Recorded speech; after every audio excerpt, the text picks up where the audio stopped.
Beginning in 1939, a team of scientists led by Robert Oppenheimer worked for the United States to develop the most powerful weapon in history. After 6 years, the Manhattan Project perfected the atomic bomb. On August 6, 1945, the U.S. dropped the first such bomb on Hiroshima, Japan. 3 days later, a second was dropped on Nagasaki, effectively ending the Second World War. The world witnessed the power of atomic warfare, and as the Cold War began brewing, countries prepared more advanced and deadly nuclear weapons in preparation for an attack.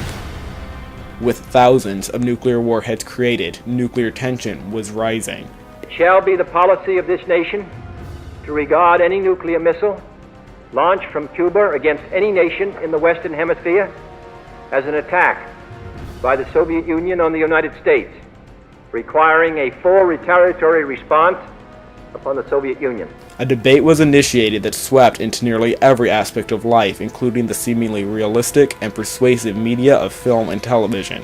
As time passed, the world felt increasingly at the edge of nuclear Armageddon.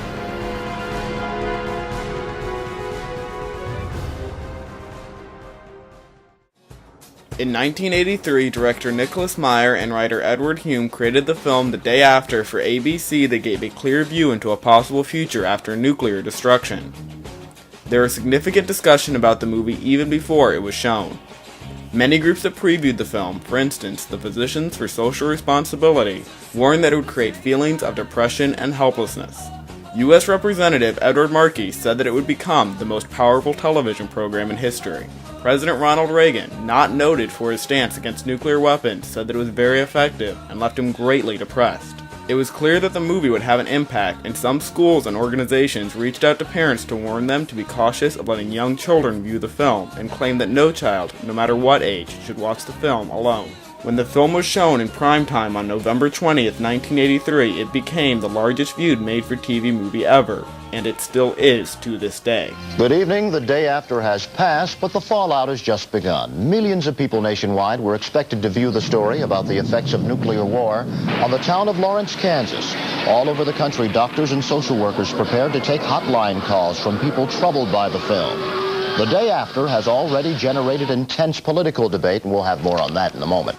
With the release, news reports, discussion panels, town hall meetings, and more all tried to analyze the current status of nuclear danger for the country and the world.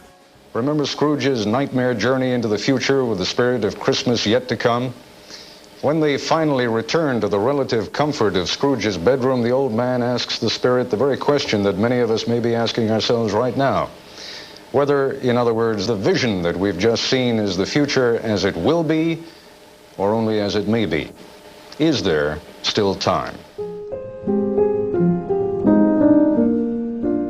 Despite the warnings given, the day after still shocked many. The shock strengthened already present and strong feelings about nuclear war and weapons. It brought home the fear Americans had concerning the more than 5,000 nuclear ICBMs that the Soviet Union had, in addition to nuclear-armed short-range missiles that could be carried on board ships and submarines. Americans knew that between the nuclear powers of the world, we had enough firepower to destroy the planet several times over. President Reagan famously called the Soviet Union the evil empire and argued that they needed to be stopped at any and all costs. But at the same time, the nuclear bomb was thought by some to be too dangerous ever to be used. Americans split on the question of nuclear danger. One side arguing that we should stay in the arms race with the Soviets, while the other side argued we should seek to end the production of nuclear weapons. Both sides feared the consequences of the other's planned actions. The tensions between the two sides grew increasingly large as time progressed and nuclear technology advanced. By 1983, the same year as the release of The Day After, America was in the middle of a debate on the Strategic Defense Initiative, commonly known as Star Wars, a plan by President Reagan to block nuclear attacks through the use of satellites. The Soviets felt that such a course of action would leave them defenseless from an attack. Nuclear tension was filling the public debate. There was a great earthquake, and the sun became black as sackcloth. And a third of the earth was burnt up. A third of the trees and all the green grass. And then from the smoke came locusts on the earth with the power of scorpions. And they were told See, they were told not to harm the grass of the earth or any green tree, but only those who have not the seal of God upon their foreheads. Now are we here today, counted among God's servants. We give thanks to Thee, O Lord God Almighty, for rewarding Thy servants, and those who fear Thy name, both great and small, and for destroying the destroyers of the earth. The Day After and the intense emotions it created acted as a catalyst in the ongoing debate of nuclear warfare. Both sides of the debate were affected by the film, one side saying it was a possible future that needed to be avoided at all costs, while some on the other side viewed it as a film that was sympathizing with communists in an attempt to make our defenses weaker.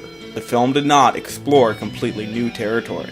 Many movies had shown the danger of nuclear warfare. On the Beach, Dr. Strangelove, and Failsafe are just 3 examples. Perhaps the movie most similar to The Day After was the gritty 1965 British made-for-TV film called The War Game. It was fiction, but it was made in a realistic TV documentary style. The Day After was in many ways inspired by this movie. However, it differed from this kind of film for 3 major reasons. 1, it showed a more story-based vision that created a connection between the characters and the viewers, along with making the movie more watchable. In addition, The Day After was viewed by a much larger audience than The War Game, which was never aired in America. Furthermore, the story was released at a time of much more heightened fear to an audience that felt a stronger danger in the matter. The movie's plot itself followed a somewhat typical path. The first 50 minutes introduced the characters, connecting to their lives while political tension rose off screen. But it was the second half of the film that changed the way a lot of people thought. Suddenly, there was an intense 4-minute segment in which countless nuclear missiles were launched and incoming missiles exploded. The next 70 minutes were uninterrupted by commercials. The movie followed the characters as they lost their livelihood, their hope, their health, and for most, their lives. There's a point at which there will be no turning back. That's the impact that it had on me. The movie expresses just the facts of what is, the status quo. But if people really want to look at the balance of terror and say to themselves, you know, I wish it weren't that way, well, that's something I'd like to see coming out of this, and that's something I'd like to start doing myself. The Day After's tagline was beyond imagining, and for many people it made something that had only previously existed dimly in their minds seem very real. The emotions and feelings that the audience felt were strong enough to spark a debate on what the dangers of nuclear war were, and what we were willing to risk if we stayed on our present course. Secretary of State George Shultz said that the film was a vivid and dramatic portrayal of the fact that nuclear war is simply not acceptable, but he claimed that had always been the policy, and that the movie changed nothing.